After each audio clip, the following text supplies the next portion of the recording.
Okay, item number 12, AB 537. Assemblymember Quirk, would you like to join us? Hopefully not. Thank you, Madam Chair and members. I want to thank you and your staff for your help on this bill. COVID-19 has highlighted the need for broadband access and the gaps that still exist across the state in service and access. While funding is critical to fill that gap, so is the need to ensure rapid deployment of broadband permits. AB 537 modifies the state's broadbanding permit process to ensure it aligns with updated federal rules. AB 537 makes sure that local government makes decisions within the federally mandated timelines, which are typically 2 to 3 months, depending on the type of project. In 2015, I authored legislation which codified the government's shot clock for broadband projects and established California's current permitting timelines. Since the federal government updated their shot clock rules in 2018, AB 537 simply updates California law accordingly.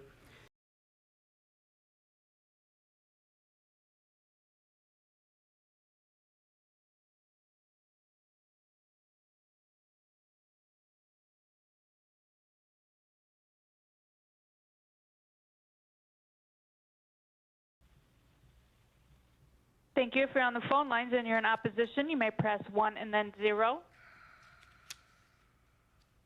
1 and then 0 for any opposition.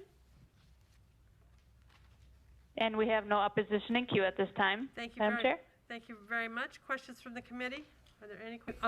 Mr. Quirk, Assemblymember Quirk, I failed to address the gentleman that's here who's opposing the bill, and I'd like to give him the opportunity to speak. I apologize, sir. Go ahead. Thank you. Good afternoon. Is the mic on? Yes. Good afternoon, Madam Chair and members. Mark Graham on behalf of Keep Cell Antennas Away. There are 2 reasons you should vote no on this bill: health effects from cell antenna radiation and local control. The Federal Telecommunications Act of 1996 preserves local zoning authority. Why should the state eliminate local zoning authority that the TCA preserves? A cell antenna is currently and should remain a municipal affair, as that term is used in Article 11, Section 5 of the California Constitution. Thousands of studies show that legal amounts of electromagnetic radiation causes harmful health effects. Many of these studies were provided to this committee in 2017 on SB 649. The United States National Institutes of Health study, November 2018, found clear evidence of cancer from cell phone radiation. In 2016, the International EMF Scientist Appeal said that electromagnetic radiation is hazardous. It causes learning and memory deficits and structural and functional changes of the reproductive system. There was a similar resolution by the California Medical Association in December 2014. Section 2H of this bill exempts fire department facilities. Why is that, members? We need social equity. If the cell antenna radiation is not safe for firefighters, why is it safe for the rest of us?